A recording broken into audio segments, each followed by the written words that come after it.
Hibiki was a short virgin who got sent to another world, and he's so young looking that he seems like he should be asking for ice cream. However, everything changes when he runs into a blonde elf with curves so massive her buttons are launching into orbit. So, the moment he tells her he's legally considered an adult in this world, she starts popping more buttons and begs him to stay by her side instead. Alright? So the story starts with this dude named Hibiki running for his life from a horned rabbit. He has zero clue how he got there. Then a random voice pops up and says it'll appraise the rabbit for him. And bam, he sees its stats being level 1. The rabbit jumps to attack, but it hits his bag instead. He loses balance, falls on the rabbit, and accidentally crushes it. He's just glad he survived, but now he's hungry. Meanwhile, this fine elf stops to look back while contemplating her next adventure, and her shirt suddenly bursts open because the buttons were too weak to handle the absolute cannons she's packing. She blushes and yells in embarrassment as she's literally too stacked to be contained. Back with Hibiki, he checks his phone to see he has no service.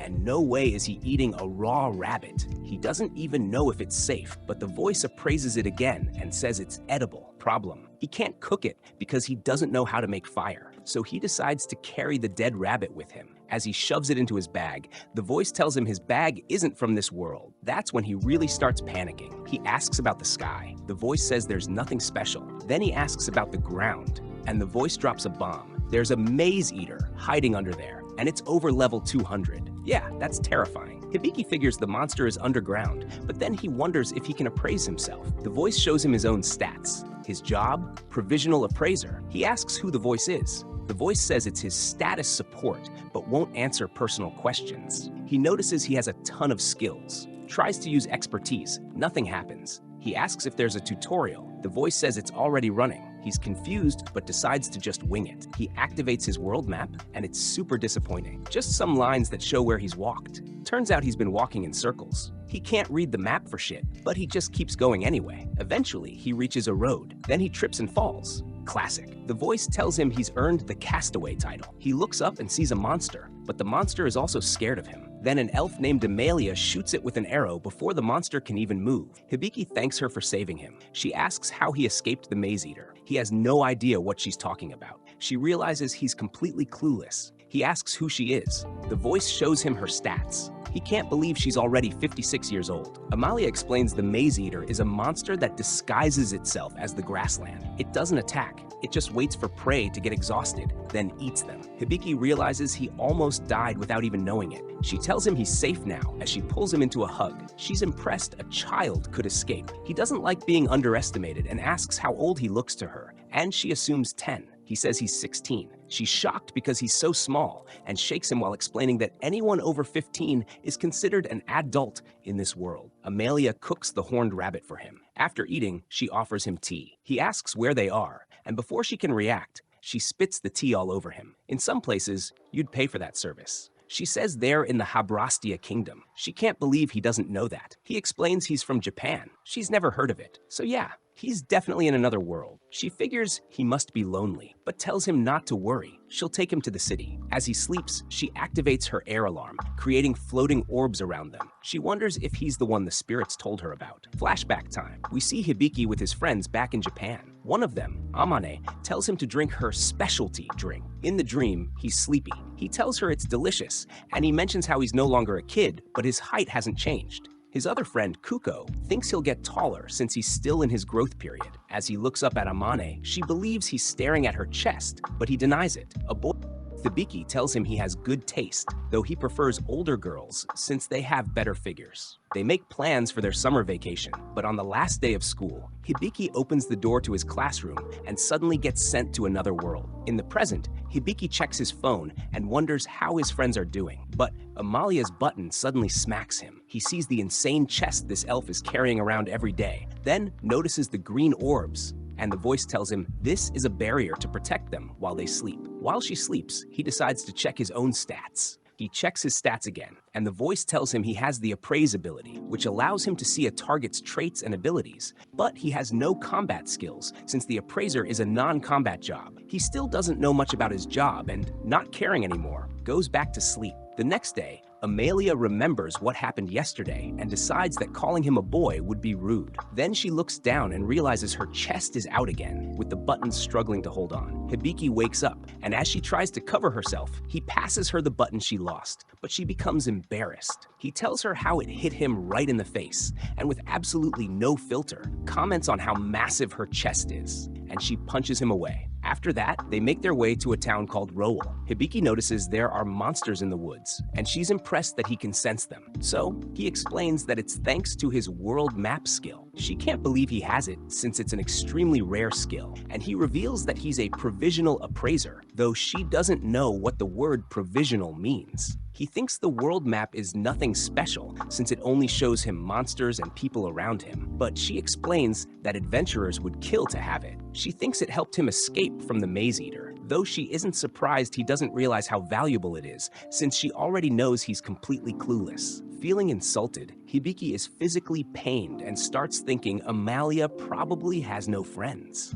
Now Amalia feels personally attacked and argues that she does have friends. Hibiki smiles, feeling bad, and tells her of course she does because he's her friend, which makes her eyes sparkle at the idea of having a new friend. He realizes there's a crystal horn rabbit in the area, and she wants to catch it since its horn is worth 200 gold. She immediately sees dollar signs and excitedly drags him along to hunt it down. They spot the rabbit, and Hibiki tells Amalia it has the escape ability, so she suppresses her sound and smell. He finds that amazing, saying it explains why she smells nice. But she calls him amazing instead, since his map makes him a gold mine for tracking rare items, and she thinks he'd be incredibly valuable in a party. She starts trying to sell him on the idea of forming a party, though what she really wants is for him to form one with her. But he isn't paying attention and asks if she said something, making her embarrassed because she doesn't want to come across as too pushy. Still, she clearly wants him in her party. She's lonely, wants more friends, and is determined to get him to praise her and say how awesome she is. Meanwhile, Hibiki completely misreads her intense energy and assumes she's just obsessed with money. But then he wonders why she has no arrows. She reveals that she's a spirit archer, meaning she can create arrows out of thin air. She fires a full power shot, but the rabbit easily dodges it. He points out that it can evade attacks instantly, and she becomes completely embarrassed. She realizes they can't catch it as long as it has the escape skill, so Hibiki comes up with a plan. They lure the rabbit into a trap and surround it with stone walls. With only one path left open, the rabbit is forced into a kill zone with Hibiki acting as bait. They put the plan into action, and Amalia takes the opportunity to shoot it down. She's thrilled their strategy actually worked. But Hibiki notices that all his skills have leveled up. He wonders how that happened since he didn't even fight the rabbit. So, Amalia explains that he gained XP because he was the one who came up with the plan. As she celebrates getting richer, her shirt once again struggles to contain her excitement. In some realm of the spirits sits a young man, the chef deity who sent Hibiki to this world, happily watching as Hibiki has already managed to gather an elf companion. Meanwhile, at the Adventurers Guild, the receptionist Jewel is registering a girl named Ivor. Jewel tells her she can now check the job requests, but Ivor says there's no need since she already knows what she wants to do for her first job. Amalia and Hibiki reach the city of Rowell, and she gives him her cloak since his clothes look strange, telling him he can buy new ones after they sell the crystal horn. He wonders how much a gold coin is worth, feeling embarrassed that he even has to ask. The voice tells him it's about 10,000 yen, so he realizes the horn is worth a fortune and finally understands why Amalia had such a creepy look in her eyes. Then she touches his face and puts on her best concerned MILF voice, telling him how dangerous the big city is and that he should refrain from talking since people will instantly realize he's a naive country bumpkin and he'd hate for a bad person to take advantage of him. He agrees, but internally confirms she probably has no friends because of how rudely she talks, though he'd still crack. They head to the guild where some adventurers bully Hibiki since he looks like a kid, thinking she's babysitting him. She says no and explains he's actually an adult, making Hibiki realize he's somehow been insulted again. Jade appears with the Silver Banner Party and asks if Amalia finally found a party member. He tells Hibiki not to mind the adventurers since they always pick on rookies,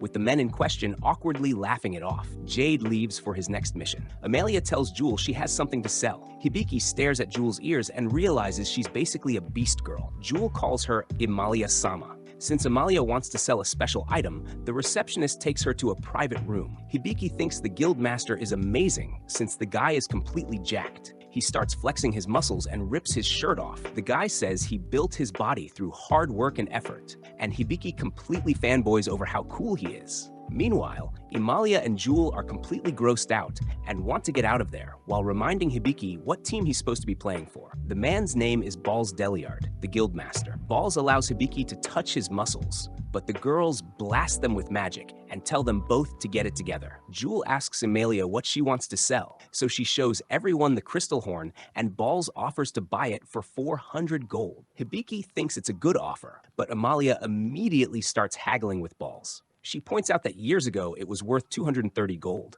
but times have changed, so she wants 800 gold for it now. He's completely outmatched by her negotiation skills. Balls says he can't do that, so she lowers it to 700. Balls still refuses and counters with 600. She says 660, and he responds with 650. They almost have an agreement, and he's relieved, but then she casually says people in the capital would probably pay even more. Eventually, they settle on 700 gold, and she starts celebrating. Jewel immediately tells Balls he went over the guild's budget, meaning the extra money has to come out of his salary, while giving her boss the most disappointed look imaginable for making such a dumb mistake. Meanwhile, Emalia is convinced Hibiki is about to ask her to join his party since she's obviously amazing. But then her button suddenly pops off again, and everyone witnesses the holy relics threatening to escape once more. Jewel instantly kicks the boys out of the room. After that, the voice tells Hibiki that his tutorial skill has reached the requirements to level up, but he has no idea what that even means. The voice explains that the skill allowed him to receive help from God, so he could learn how to survive in this world. And he realizes the God has been watching over him this entire time. He suddenly hears the God's voice telling him to take care of himself and stay alive, while promising to help him when possible. Hibiki wants to ask a bunch of questions, but the God says farewell, and the voice notes that since the tutorial skill has leveled up, the support from his guide will now end. Emalia is about to join him, but she suddenly receives a quest from Meter and realizes she needs to leave the city immediately since there's no way she can turn down a request from her hometown. Hibiki tells Emalia he'll be fine without her since he already saw quests meant for non-combatants. She tells him he can sleep in the room where she was staying. She gives him a map to the Smiling Goddess Inn and tells him he can keep the cloak she gave him, but he thinks she probably needs it more, considering her buttons keep fighting for their lives. She gets embarrassed and runs off, but accidentally bumps into a guard who asks why she's in such a hurry. She explains she needs to return to her hometown. That's when Ivor realizes Emalia is heading toward the Elf Kingdom, so she decides to travel with her, since she's going the same way. After some time, we see Hibiki staying at the Smiling Goddess Inn, wondering how he can return to his own world. While looking at his phone, he remembers asking Jewel if she knew anything about another world. For some reason, she blushed the moment he mentioned it, so she told him he'd find it outside the town. But he quickly realized it wasn't what he was looking for after he arrived there and heard screaming from inside. The place was basically some weird club where beta males paid to get bullied. Then he gets a knock on the door. A girl named Tanya tells him it's almost time for dinner, but he thinks he really needs to find a job since the money from the horn is all he has left. He checks his stats and notices he gained the title of Older Lady Killer, but now he wonders how he's supposed to actually make a living. The voice tells him he has a new skill called Medical Book, which will allow him to learn high-level medical procedures. He says he wants to read it, so the voice warns him that once he opens the book, the process can't be stopped. Even so, he decides to do it anyway. The book appears before him and immediately starts forcing all of its information directly into his brain. Emalia tells Ivor about Hibiki, and Ivor thinks she's in love with him, but she explains that it isn't the case, as the guy is so much younger than her, and she's usually not into them so young. Then a maid meets them on the road, and Emalia runs to her, and the maid gets a face full of Mount Booba to her joy. But the maid tried to stay stoic. Emalia introduces her to Ivor, who she met on the road. But Ilver says no, they're in a party together. Emalia is happy to hear this, since she's never had a party member before. But Stelia clicks her tongue in anger, clearly upset. A few days later,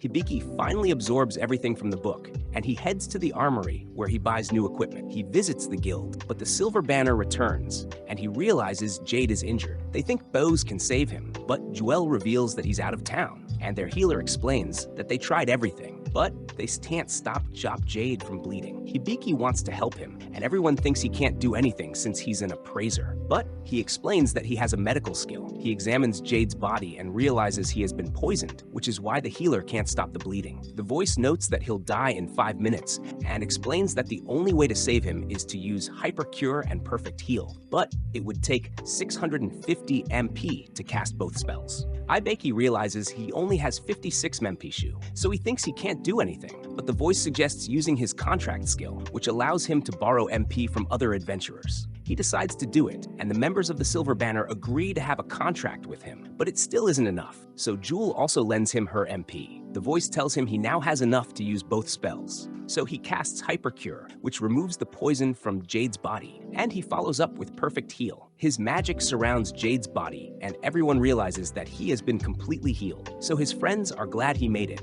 but Hibiki collapses from exhaustion. He dreams about Amon, who tells him he always acts without thinking, and she wants him to take care of himself since he'll be in trouble if no one comes to save him. He wakes up as the voice tells him his skills have leveled up, and Jewel thanks him for saving Jade, revealing that he's her brother. Hibiki wonders why they're so different, so she explains that they don't have the same mother. She tells him she issued a gag order about the incident since he might get into trouble if the public learns what happened. And she suggests he find a party since he needs friends to protect him, and he thinks it's a good idea, but he doesn't know how much longer he'll stay in the city, so she suggests hiring a bodyguard instead. Hibiki meets a man named Dabi and tells him he wants to hire a bodyguard, but Dabi suddenly becomes excited. Hibiki is weirded out, thinking something is wrong with the guy, but Dabi can smell that Hibiki has money. He shows him the strongest men in his company, but Hibiki realizes that they don't have high MP, so he rejects all of them. Dabi promises to find someone else, and he shows Hibiki around his company, but Hibiki wonders why he keeps smelling him. He realizes that Dabi has a skill called Sense of Smell, and he doesn't know what it does, but he thinks it has something to do with his love for money. He sees a dark area, but Dabi doesn't recommend going there since the options there have flaws. He explains that he only allows them to stay there since they can't return to their homelands, but Hibiki finds them interesting, so he wants to meet them. Dabi takes him to a cell where he sees a wolf and a girl, and Dabi explains that they're locked up because the wolf went on a rampage when he tried to protect the girl. Dabi notes that she has magic powers, but she can't control them, and Hibiki appraises the wolf and the girl and realizes a portion of their stats are hidden, but the voice tells him to use his expert eye. He checks its description and learns that it's an extremely rare skill given to him by God, which allows him to see the true nature of everything. He uses it to appraise them again and learns that the wolf Claude has an invisible curse, but he's surprised to learn that Claude is a level 95 hero. He checks the girl, Lillian, and notices that she has the Raging Sanctuary skill, which prevents her from controlling her magic, but he learns that it was given to her by a god. He wonders why God would give her such a useless skill, so he explains that it can't be helped since it's a trial for a sage. He decides to choose them as his bodyguards, and the voice suggests using his relief measure skill, which allows him to lift curses. He tells Dabi he'll buy them, so he becomes aroused and thanks Hibiki for his business. Still, it's crazy as Claude doesn't have any hands, but stumps. After that, Hibiki takes them to the woods where he tells Claude he'll heal him, but explains that he needs Lillian's help to do it. She agrees to cooperate with him, and Claude thinks he can't be trusted, but she tells him to let them cook and explains that she wants to help him since he's always been there for her. So, she agrees to let Hibiki borrow her MP, and he uses his healing spell to treat Claude, bringing him back to perfect condition. He thanks Hibiki for healing him and notes that he feels stronger, but he still isn't in top shape. Ibeki knows it's because of his curse, and he wonders how Hibiki learned about it since even appraisers can't detect it. So Hibiki mentions how he used his expert eye. Claude can't believe it because he knows it's a divine ability, and Eye activates his relief measure to lift Claude's curse. Everyone sees the chains that hold Claude down, and a giant pair of scissors appears above him. It cuts one of the chains, but Hibiki wonders why it left the others. So God explains that he needs to level up his skill to remove the curse completely. Claude realizes that a portion of his strength has returned, and he apologizes for being rude to Hibiki, telling him he wants to swear allegiance to him. The voice tells Hibiki to use his contract skill to perform a ceremony of allegiance where Claude will promise to serve and protect him, and he thinks it will make Claude happy, so he decides to do it. Rays of light appear from the sky as Claude pledges his body and soul to Hibiki, and the light spirits accept the ceremony, causing a symbol to appear on their hands. Claude knows it's a crest of the light spirits, which is a sign that they've acknowledged his loyalty, and he looks forward to working him. Meanwhile, we see Amelia with the others, and she wants to rest in the hot springs, and Stelia is all for it, as she's a pervert who wants to see Amelia's soft peaks. Ilver doesn't get it, but then Stella changes her mind, and in the bath,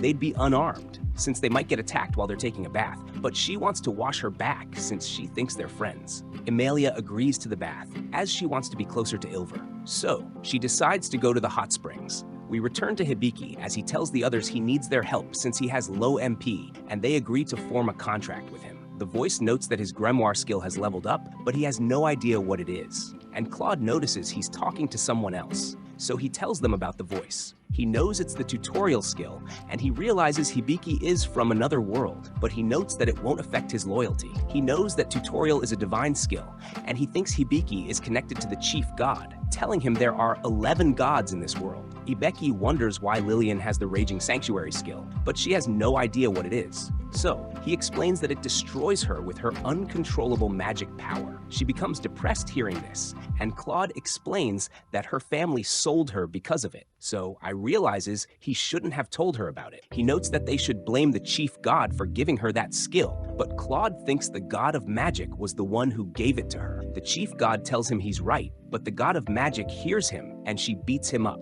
She knows that Lillian is suffering because of it and explains that she can't remove it, but Hibiki can use the grimoire skill that she gave him to help adjust Lillian's MP and magic power. The chief god apologizes for ratting her out, but she tells the god of the underworld to torture him, and Hibiki listens to him suffer as the voice notes that his tutorial and expert eye have gone offline. He activates his grimoire skill, which causes a cat named Vene to appear, and she notes that the god of magic sent her. Lillian cuddles her since she's so cute. Claude becomes upset seeing this, since Lillian didn't even pet him once, and he immediately apologizes for losing it. Hibiki returns to the armory where he buys equipment for Claude, who explains that he prefers light armor since heavier armor would make him feel hot. Hibiki also buys a robe for Lillian, and the merchant notes that it costs 25 gold, so he pays for it, but she wants to return it since it's too expensive. He explains that her safety is more important than money, and tells her to pick a staff to go with it. But he's actually worried since he's about to go broke. Vene tells him not to leave her out, so he buys her a collar worth 15 gold, and the merchant thanks him for supporting his business. The three women soak together in the clear blue water of a rocky outdoor hot spring. Amelia leans her head back against the smooth stone rim and sighs with relief at how wonderful the warmth feels on her skin. Stelia whispers in a trance that the sight of Amelia's twin peaks is absolutely magnificent and perfect to behold. Amelia turns her attention away from the water to ask Stelia if she knows what important business her father wanted to discuss with her. Stelia quickly adjusts her glasses and avoids eye contact, claiming that she was never given the specific details of the summons. Amelia then shifts through the rippling water toward Ivel and offers with a hopeful smile to rinse the young girl's back for her. Ivel glances over her shoulder with a cold, disinterested expression and flatly rejects the offer by saying she can wash herself.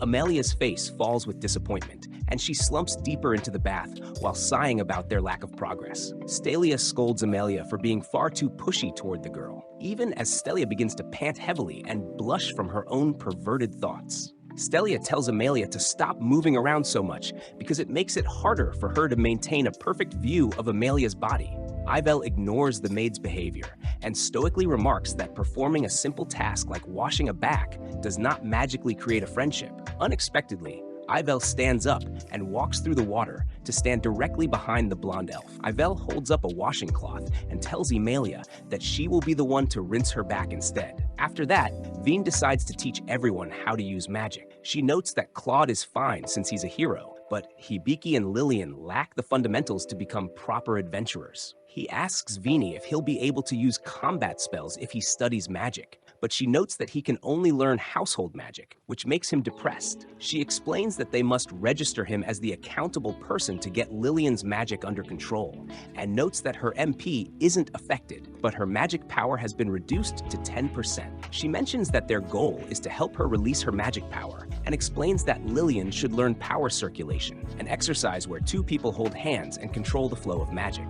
Hibiki and Claude give it a try. But Claude unleashes his magic power, and Hibiki suddenly has a vision where he meets an elf named Anastasia. He realizes he's in Claude's body and starts spending time with her as he recalls how she taught him everything he knew and even fought by his side. He wishes he could be with her forever, but during one of their battles, she suddenly betrays him, mesmerized by the moon. Hibiki wakes up and still thinks he's Claude, so Claude reminds him who he is, and everyone is glad he's back to normal. Vina explains that he sank into Claude's consciousness because he couldn't handle Claude's magic, and she scolds him for pouring all of his mana into Hibiki. She asks Hibiki what he saw in Claude's consciousness, so he explains that he saw something beautiful, but he can't remember what it was. After that, Hibiki starts cleaning his room since he thinks it will help him learn household magic, and he checks his stats to see if he has learned a new skill. He knows that he needs the spirit's help to learn spells, so he's doing chores to please them, but he isn't sure if it's working.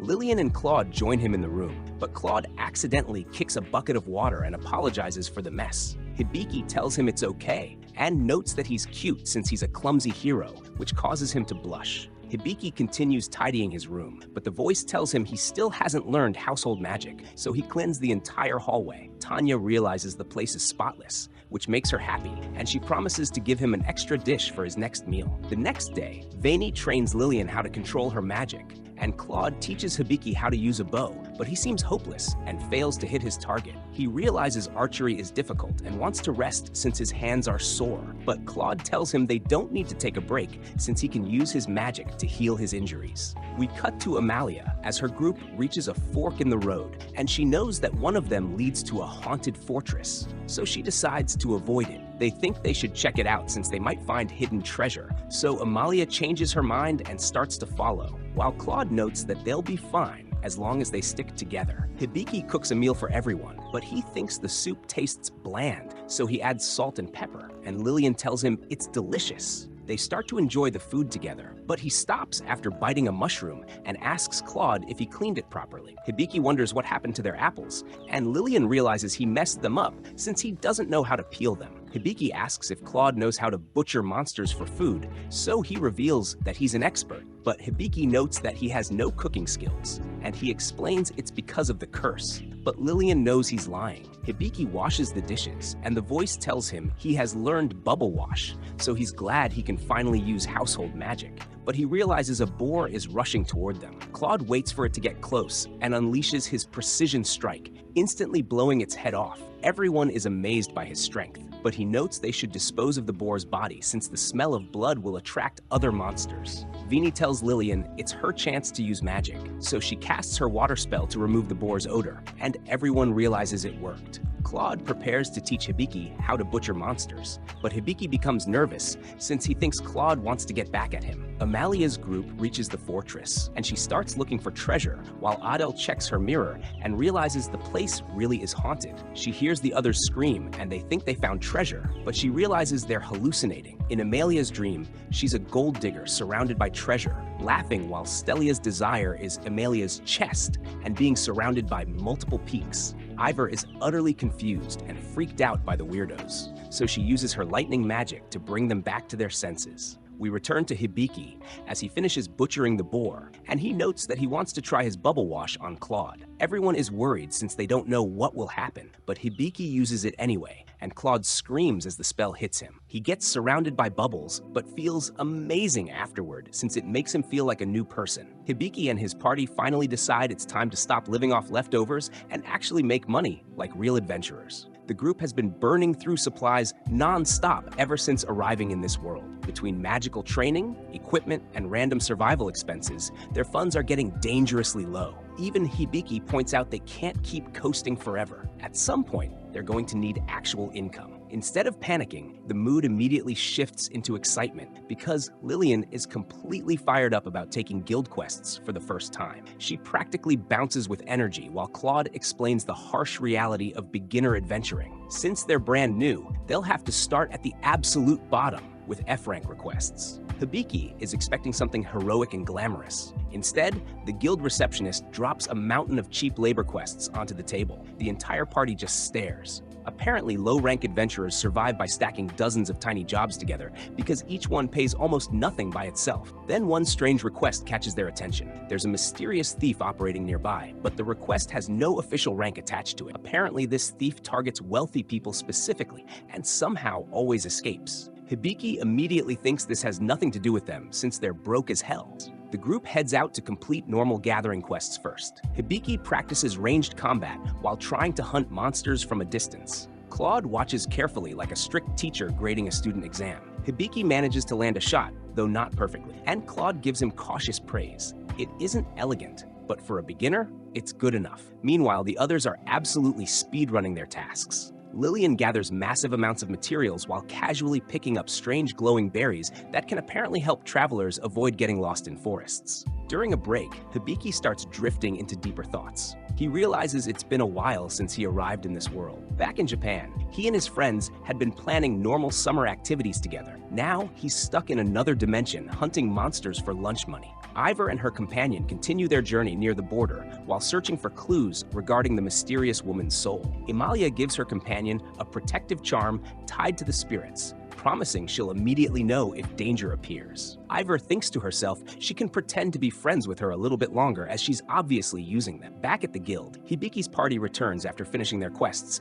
and receives way more money than expected. The receptionist is shocked by how efficiently they cleared beginner requests. These aren't normal rookie results. Then the atmosphere gets derailed by the arrival of a giant muscle-brained adventurer. This turns out to be the guild master Balls, with Hibiki referring to him as Big Bro. The man instantly becomes obsessed with Hibiki's physical condition and starts ranting about how the boy seems to have grown but still needs to take it to the next level. But as he's about to begin the training, Claude immediately steps in, and suddenly this turns into a testosterone-filled showdown, as Claude says he's Hibiki's knight and teacher, so he will be the one in charge of his training. The muscle man insists that strength is everything, while Claude argues that excessive muscle can slow movement and proper balance matters more. The argument escalates as Balls calls Claude dog brain, and they fight almost instantly because anime logic demands it. Then Claude proceeds to shock everyone. Despite his calm personality and refined appearance,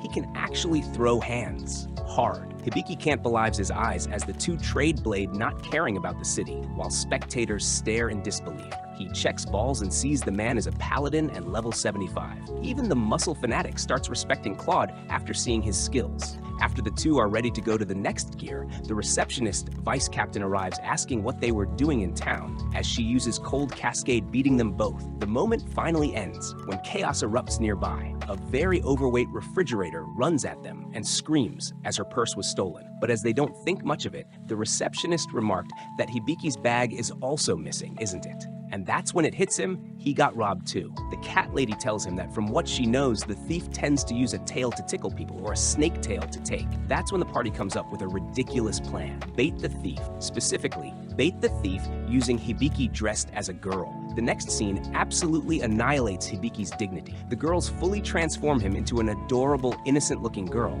And the worst part is, he looks way too convincing. Everyone keeps complimenting him while he internally dies from embarrassment. Even he admits he's disturbingly cute. Their strategy is simple. Dress Hibiki up like a wealthy girl. Leave a wallet visible. Wait for the thief to strike. They order giant pancakes with absurdly long menu names, while the girls act completely naturally around cross-dressed Hibiki. While the two eat, Claude is so angry from the situation, but then yells that the thief is the waitress, as that's not the same one that took their order. The waitress steals the wallet and takes off running. The thief was literally hiding in plain sight the entire time. Claude immediately gives chase, while Hibiki realizes he never even got to eat his pancakes. Truly the greatest tragedy of the episode. The chase leads them into a shady underground area filled with rough-looking criminals and half-dressed weirdos. Hibiki looks around completely confused about what kind of establishment this even is anymore. Then Claude asks Hibiki to use his appraisal skill on a suspicious hooded figure. Bingo!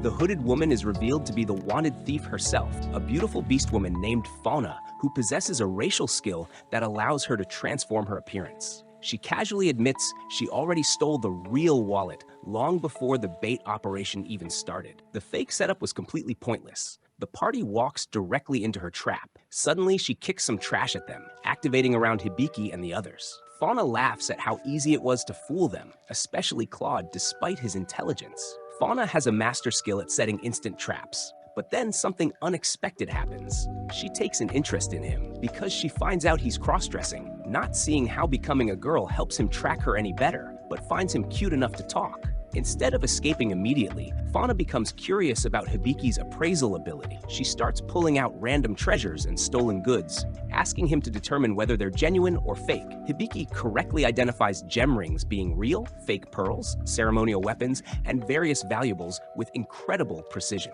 Fauna becomes genuinely impressed. For the first time in forever, someone can actually tell her the truth about these objects. Then she shows him one final item, a simple wooden bracelet. At first glance, it looks worthless, but Hibiki's appraisal reveals something deeper. The bracelet contains a heartfelt message that says, "I love you, One-chan." She freezes. The bar goes silent. Hibiki looks around confused. Then Fauna sits back down explaining it came from her littler sister. The thing was she never knew what it said as she can't read. None of the appraisers she went to could decipher it, as her sister also wasn't able to write well. Fauna reveals her sister died after getting caught in conflict. Ever since then, she's been alone, surviving through theft and deception. Beneath all the teasing and smug confidence is someone carrying enormous grief. She even warns Hibiki about war and loss, telling him that once something precious disappears, you may never ever get it back. The conversation hits harder when she mentions beastmen from her homeland often carry painful pasts. Hibiki starts realizing that almost everyone in this world is hiding scars beneath the surface.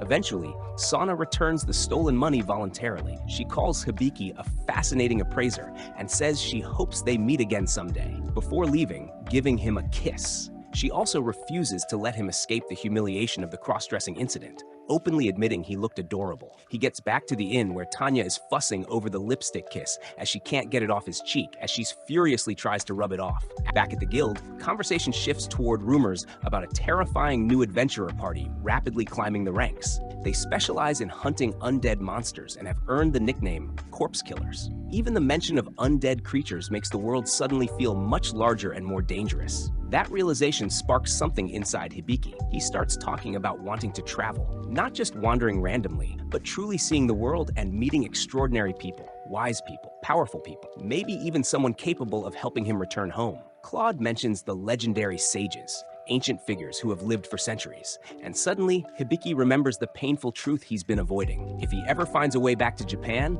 he'll have to leave everyone here behind.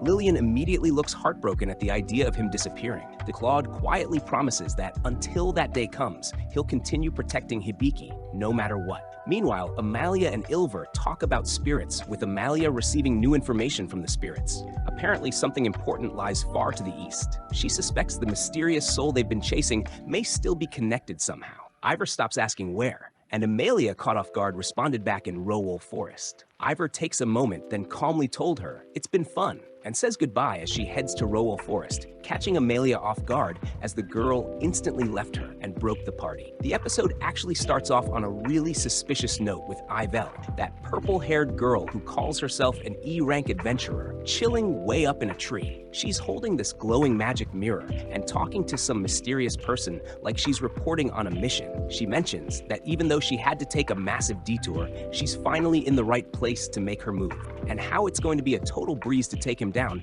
It's a huge red flag that she's not just some random traveler and is actually low-key stalking the group for some pretty bad reasons. Hibiki, Claude, and Lillian grab some drinks at a tavern while they plan their next move to find the sages. Claude drops the news that they need to head to a city called Terradinas, but the talking cat tells them the only way to get there quickly is by cutting through a northern dungeon that is basically a death trap for anyone who isn't high level. He's being very real with Hibiki and tells him they are nowhere near strong enough to survive that place without some serious grinding. Right as they are talking about it, Balls bursts in, sees their faces, and asks what's wrong. After hearing them out, he gains a ton of energy and decides he's going to personally run a training camp to get Hibiki into fighting shape. The group arrives in a forest. The cat wants to go home, as this seems ridiculous. But they're interrupted by Claude, who is not happy about it, and vows this is just a temporary setback, and he refuses to let Balls turn Hibiki-sama into a roided-up meathead. The training montage is honestly kind of hilarious, because Balls is basically a gym bro on steroids,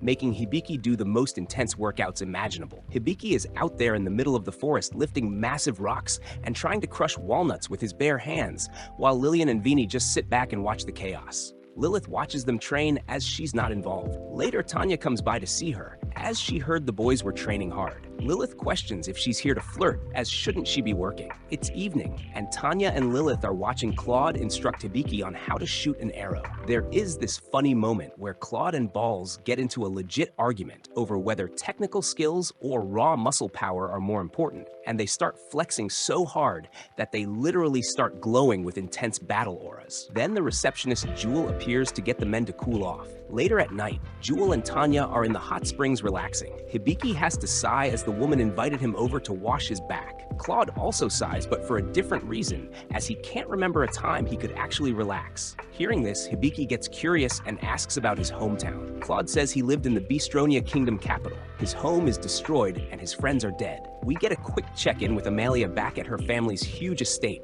where she is trying to have a relaxing bath. She wants to see her father, but the man is so busy, and she's mad that Ivel left, and she hasn't heard a thing from her. Stelia and her maids are being totally extra, and won't stop bothering her through the door about wanting to be let in to see the ultimate Twin Peaks that is her booba, with the head maid ordering the others to beg, so an elf maid army chants to see Amelia. Later, the head maid presents a fancy dress she needs to wear for some royal party her dad is hosting. Amelia then realizes this is the important mission she was sent for, asking Stella, who doesn't give her an answer. She wonders what her father is planning. Amalia is clearly fed up with all the noble expectations and just wants to be back out on the road adventuring with Hibiki's squad. Back in the forest, the main group is walking down a path when they randomly run into Ivel, who is acting like a total damsel in distress and claims she's being hunted by a silver ruby wolf. Hibiki checks his map and doesn't see anything suspicious at first, so they agree to help her out. She assures them she's not a bad person and not to be scared of her. Hibiki decides to appraise her, even if she says she's not a bad person, and Ivel is able to tell that's what he's doing. She begins to fangirl over the Beastman, but what she is doing is getting better idea about how strong he is. Introducing herself as E-rank and happens to be hunting the same monster to seem as not a threat. Ivel tells them she was running from the wolves and leads them into the direction they are at. But the entire time, Lilith was silent, just looking at the woman. Ivel is freaked a little, but smiles it off and then leaves, and follow the trail into a rocky dead-end area. As soon as they get there, things go south fast, because Sapo-chan reveals the map was being jammed, and they are actually surrounded by a whole pack of silver diamond wolves. It turns out Ivel was totally leading them into a trap. Claude noticed this, but as he turns to warn Hibiki-sama, but then a wolf claws him down. Things get super intense because the wolf's claws were covered in this rare Deerith poison that makes normal potions totally useless, leaving Hibiki dying on the ground. Ivel smiles as she can sense he's being turned into dog food, happy about her work. Lillian runs away on a mud lion and goes to a cave and closes off the exit from the other wolves. Lillian is panicking and trying to use her magic to stop the bleeding, but Hibiki is losing consciousness fast. In that life or death moment, Hibiki's internal system goes into overdrive and his medical and appraiser skills start leveling up like crazy until he unlocks a legendary SS rank skill called Medicine God's Staff. He uses his last bit of energy to activate a new summoning skill that he just learned, hoping that whatever comes out will be enough to save them from getting wiped out by the pack. Suddenly, Vinay, the white cat, goes through this epic transformation and turns into a massive, majestic white lion covered in crackling blue lightning.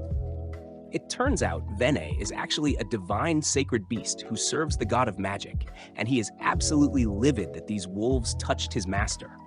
He introduces himself with a super long fancy name and then unleashes a giant lightning attack called Judge End that completely vaporizes the entire pack of wolves in a massive explosion. Once the dust settles, the forest is basically a crater, and the group is safe, though Vinay shrinks back down to his cat form because the transformation drained all his power. After the fight, Hibiki is able to use his new god-tier healing skills to fix his chest wound and get rid of the poison like it was nothing. To top it all off, he gets a message from the spirit of the forest that rewards him with a legendary weapon called the Godly Bow, which is a super powerful item specifically made for his stats. While the group is celebrating being alive, the camera pans out. Thank you for watching the video. Make sure to check out this video on the screen and subscribe if you enjoy the content.